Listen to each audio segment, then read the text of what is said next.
Educación Financiera BBVA presenta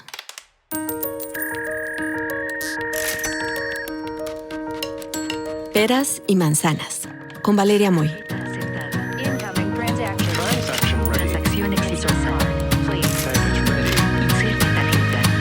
El podcast donde la economía cuenta.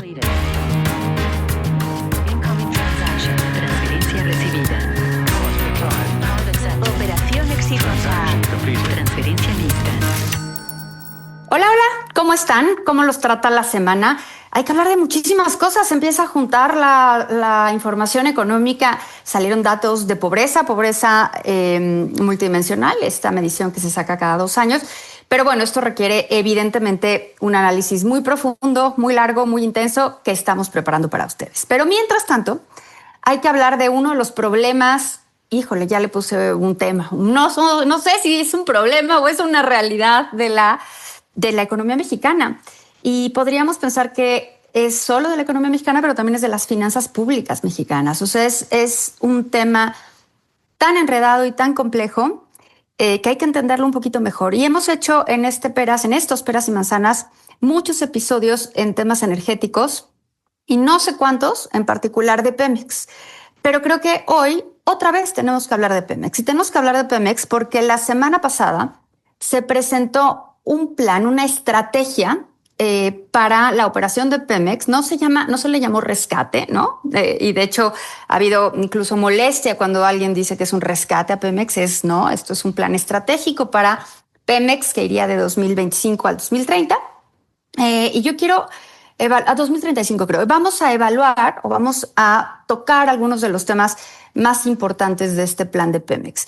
Y normalmente no lo hacemos sobre alguna empresa en particular, pero Pemex es la empresa. No es una empresa gigante, es una empresa que tiene enormes implicaciones en la economía mexicana en muchísimos sentidos, en muchísimas aristas.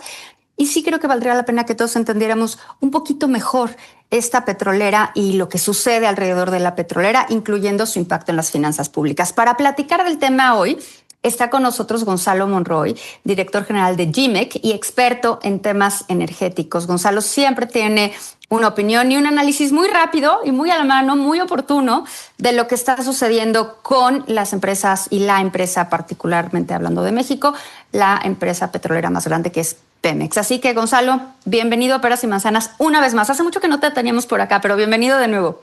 Siempre un gusto platicar contigo, querida Valeria, y pues sí, tenemos que hablar de Pemex porque es, aparte, para darle una idea a la gente, es el mayor emisor de deuda de toda Latinoamérica, así que obviamente su peso relativo, no solamente en México, sino en otros mercados de capital, es bastante significativo. A ver, Gonzalo, yo quiero empezar ahora sí que por el principio. Dime qué hace Pemex, porque normalmente decimos que Pemex pierde un montón de dinero y pierde miles de pesos y miles de dólares. Y cuando hablamos de deuda, pues estamos hablando de 100,000 millones de dólares. Entonces son cifras que la verdad es que creo que nos rebasan los ceros para entender. Pero los últimos resultados no mostraron una pérdida, mostraron una utilidad. Puede ser que por razones coyunturales, puede ser que sea tema de tipo de cambio, todo eso puede ser. Pero antes no quiero entrar a los resultados financieros. Quiero hablar de la estructura de Pemex y te voy a hacer una pregunta que va a sonar muy básica, pero de cualquier manera me gustaría que nos lo explicaras. ¿Qué hace Pemex, Gonzalo? ¿A poco pierden todo lo que hace? Mira, esa es una muy buena pregunta, Valeria, y Pemex es una empresa integralmente integrada. ¿Qué hace? Pemex es responsable desde la exploración de hidrocarburos en el subsuelo, su producción, trayéndolos del subsuelo a la superficie, su procesamiento, comercialización.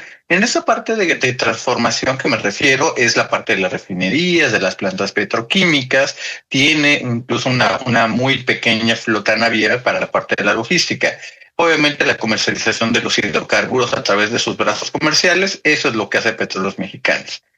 Yo diría que son... Y en todos pierde, en todas esas áreas pierde, porque son muchas cosas. O sea, podríamos simplificarlo, no sé, en exploración, transformación, ¿en todas pierde? No, qué bueno que haces esa pregunta, porque aquí tenemos que hablar muy similar a lo que son a veces los equilibrios de Pareto 80-20. Acá es algo similar. Tenemos a una parte gigantesca que se llama Pemex Exploración y Producción, la responsable de este descubrimiento de hidrocarburos y la producción de ellos mismos. Y una parte más chiquita, en un cerca de 17% restante, es todo lo demás. Es la parte de la refinería, las plantas petroquímicas, sus centros de logística, ductos, terminales, todo lo demás. En la primera, en Pemex Exploración y Producción, gana dinero, todavía gana de una manera muy importante, márgenes de producción poquito debajo de los $20, cuando el precio promedio está por arriba de los 60. Ahí es una parte donde Pemex todavía hace bastante dinero. En todo lo demás, ahí sí te lo puedo decir con toda sinceridad, en todo lo demás pierde dinero en la comercialización, pierde dinero en la transformación, principalmente en las refinerías, también pierde dinero en la parte de las terminales de almacenamiento y reparto. Entonces voy a estirar la liga gruesísimo. Y si Pemex fuera una empresa de otra dimensión, de otro tamaño, y quizás fuera una empresa netamente privada, quizás el director general de esa empresa imaginaria, pues diría, cortemos esas pérdidas, ¿no? Cerremos estas áreas en las que se pierde dinero y quedémonos con el área que gana dinero, que es la exploración. Efectivamente, y lo que acabas de describir, Valeria, es exactamente lo que hizo Petrobras hace aproximadamente 7 años, donde a pesar de que había construido una refinería muy nueva en Abreu, en Lima, en el corazón de Brasil, alejado igual de todos los centros de consumo, algo muy similar a la refinería Dos Bocas, pues simplemente se deshicieron de todas estas áreas de negocio para concentrarse en la producción de hidrocarburos, principalmente costa afuera, en los famosos yacimientos del Presal. En México seguimos todavía atados a un mandato imaginario de que Pemex tiene que ser prácticamente dominante en todas las demás aristas, y obviamente esa predominancia pues simplemente sale demasiado cara. A ver, entonces ahora sí, entremos a lo que se presentó la semana pasada. Supongo que estabas ahí, yo estaba ahí en la presentación, y la secretaria de Energía, junto con el director general de Pemex, el secretario de Hacienda, nos presentaron diferentes vertientes, diferentes ideas y puntos de este plan para la operación de Pemex, para la reestructura o para ya no sé qué término usar, ¿no? Para reacomodar Pemex. A mí, sinceramente, hubo algunas cosas que me gustaron. Hubo otras que siento que es únicamente pensamiento imaginario, ¿no? O sea, así como, ay, qué buena onda, pero eso simplemente no va a suceder, ¿no? Que se dice y que dices, pues estaría padre, pero que la realidad te va a dar un trancazo. Pero hay otras cosas que me parecieron que son más cercanas con la realidad y que de alguna manera podrían contribuir, no estoy diciendo rescatar ni resolver al 100%, pero como algunos avances en la dirección que yo consideraría correcta. Pero el experto en energía eres tú, Gonzalo. Así que cuéntanos lo bueno, lo malo y lo feo de lo presentado la semana pasada respecto a Pemex. Mira, yo diré que es un plan de 3 etapas o de 3 vertientes, mejor dicho. Una tiene que ver con que se privilegia principalmente lo urgente sobre lo prioritario. ¿Qué es lo urgente? Pagar las deudas de Pemex. Petróleos Mexicanos en 2025 tienen que pagar entre amortización de capital, intereses y líneas de crédito más de $21,000 millones. Incluso a partir del 1 de agosto hasta fin de año tiene que pagar más de $7,400 millones. Esto es un reto que simplemente Pemex no genera la cantidad suficiente de dinero para pagar sus propias cuentas, requiere que venga papá gobierno a pagar las cuentas.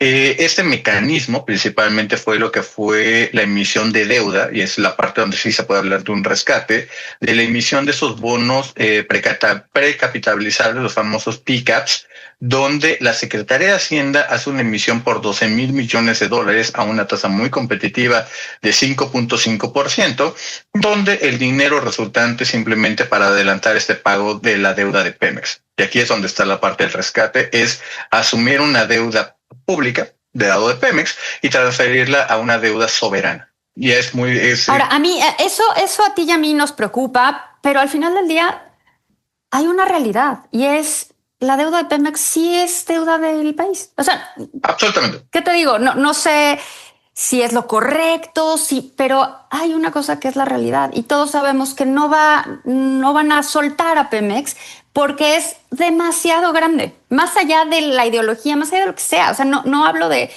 un tema político, hablo de la realidad. Es un too big to fail. Es lo que se conoce en los círculos económicos, too big to fail. Esa es la realidad de las cosas.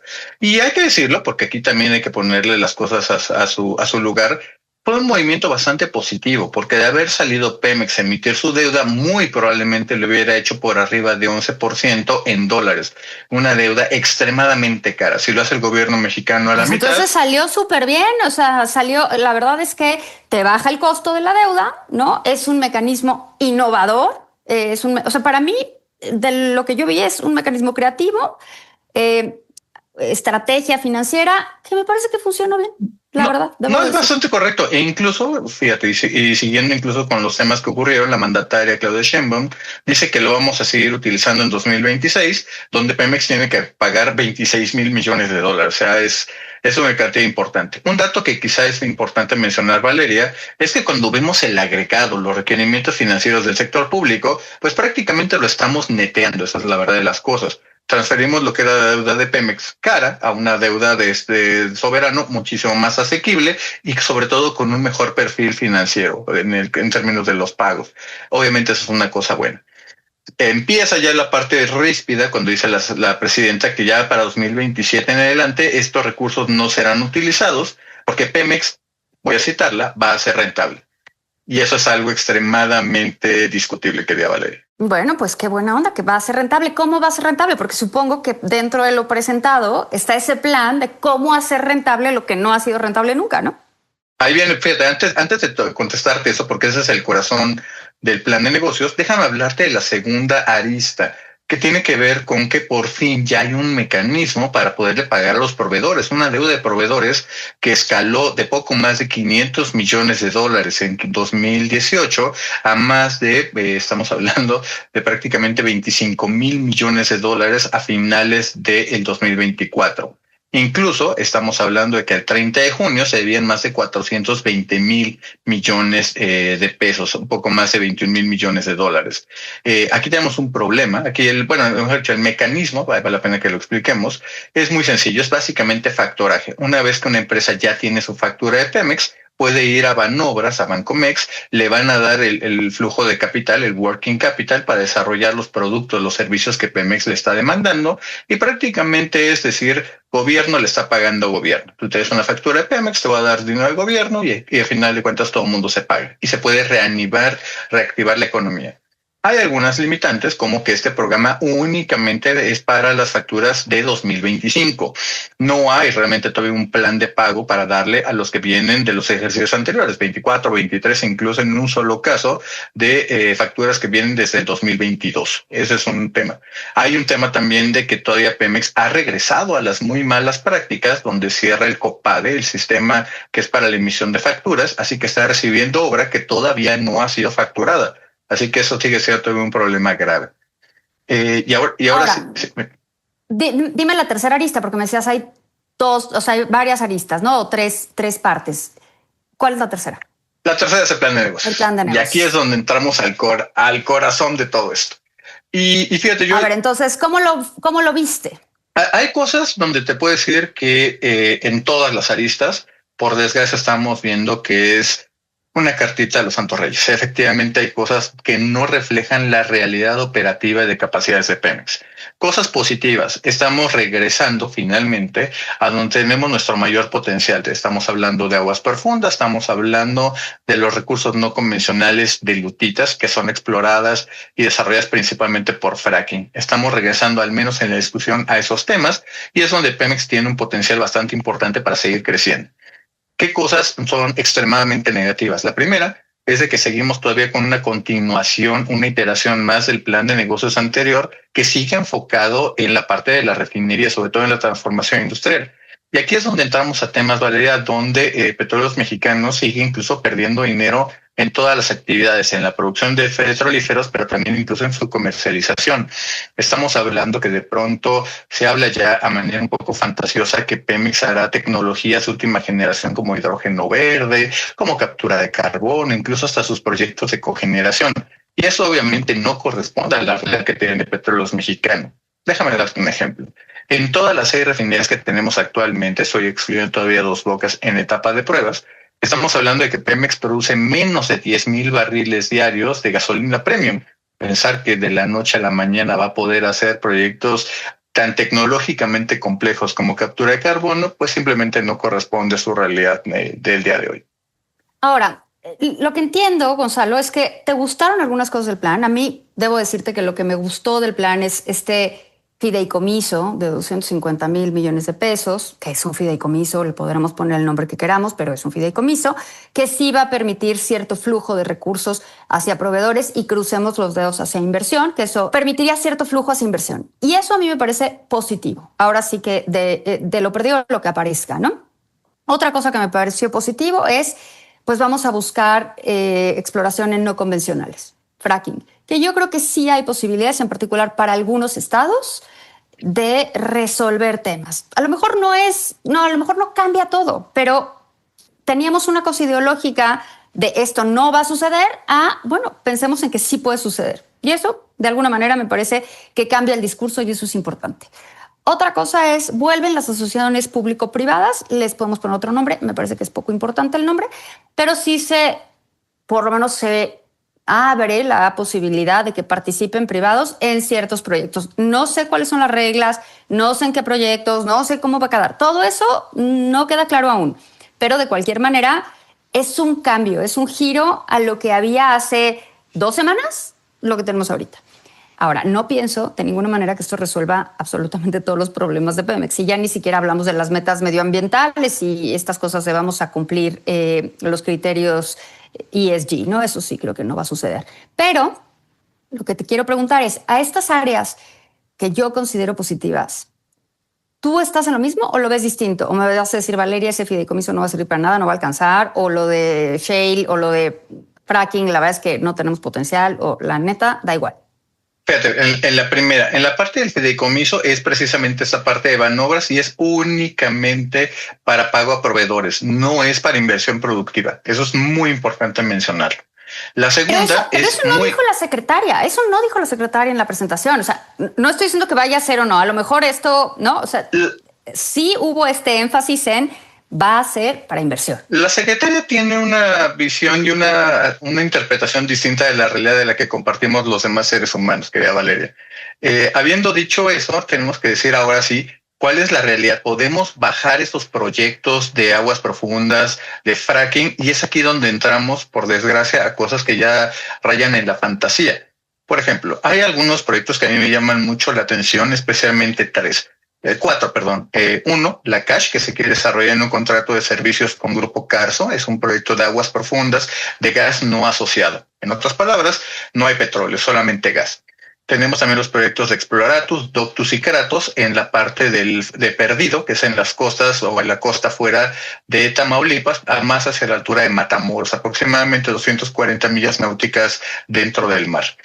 Y estos proyectos, Valeria, por desgracia, estamos viendo que los pone Pemex de una forma extremadamente optimista. Están diciendo, por ejemplo, en el caso de la Cash, que va a producir en 2027 cerca de 200 millones de pies cúbicos diarios.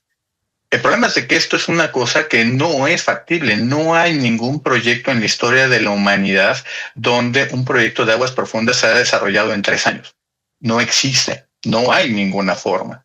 En pensar eventualmente que incluso Pemex, que en 70 años que esta tecnología se ha utilizado en el mundo, no haya producido jamás una sola molécula de petróleo o gas natural en aguas profundas, pues parece más un sueño y una aspiración, literalmente una invención de escritorio que de las realidades operativas. Cuando de pronto se habla que estos proyectos aparte traen costos de desarrollo que implican que para no perder dinero requieren un precio del gas natural por arriba de los $6 el millón de BTU, pues luce extremadamente complicado cuando podemos importarlo por menos de $2. Es un caso donde Pemex puede perder hasta la camisa únicamente por alguna meta volumétrica. Entonces, Gonzalo, no te veo muy optimista. Siento que tienes la impresión de que este plan es una ilusión óptica. Absolutamente. Y en el caso, por ejemplo, del fracking, ese todavía incluso llama más la atención, porque hay lugares donde, de nuevo, el discurso contradice los hechos. Aquí, por ejemplo, se habla, y lo ha dicho incluso en un foro en el Senado el director Víctor Rodríguez Padilla, que no se va a hacer fracking.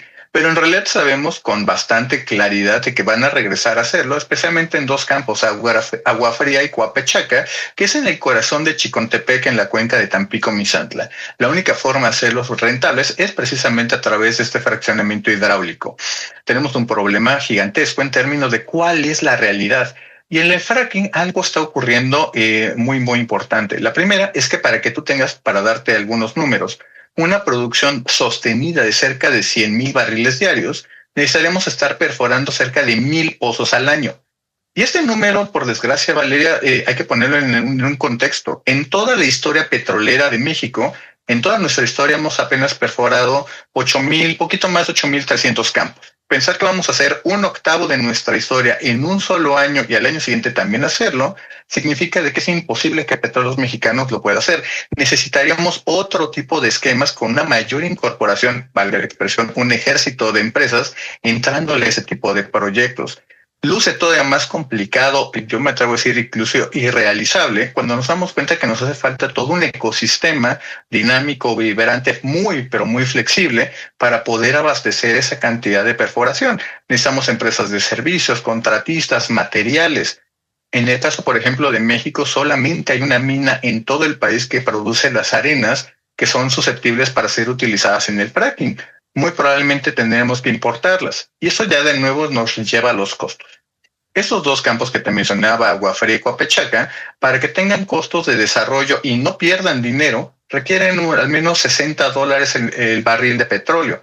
Hoy el barril está en 63, Valeria. Cuando le metemos impuestos, significa que Pemex va a perder dinero en estos campos antes de poder ganar siquiera $1.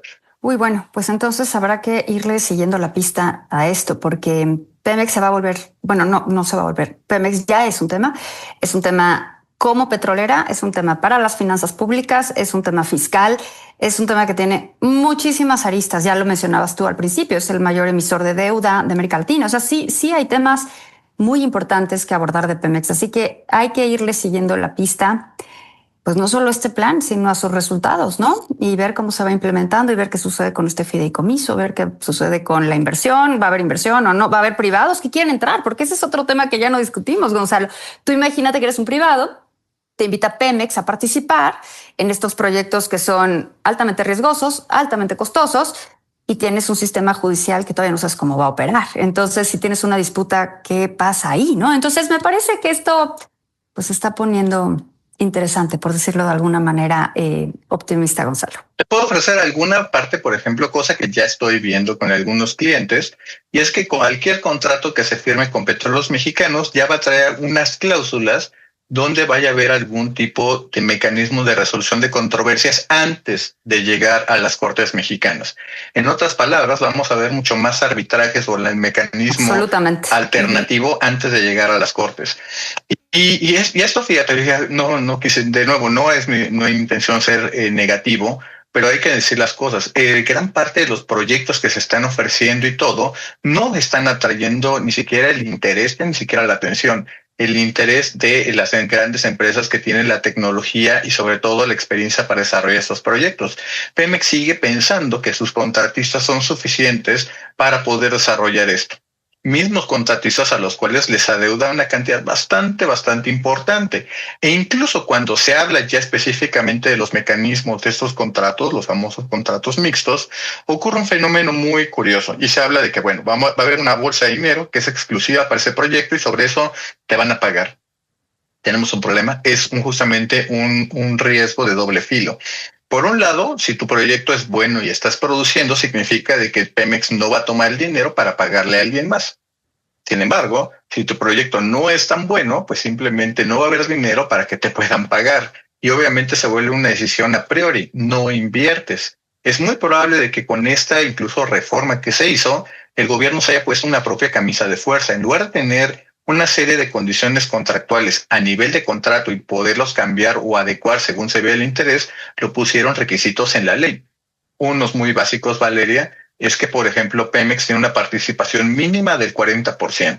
Pemex está impedido por ley de poder dar o participar con el capital del proyecto. El tercero es de que antes de un reconocimiento de costos se pagan los impuestos. con lo cual sabemos de que la rentabilidad de estos proyectos pues es extremadamente limitada. No hay prácticamente ningún upside, y dado que las inversiones son globales, porque uno habría de venir a México cuando tienes la posibilidad de ir a Texas, a Oklahoma, a Brasil, a Surinam, a Guyana, al oeste de África.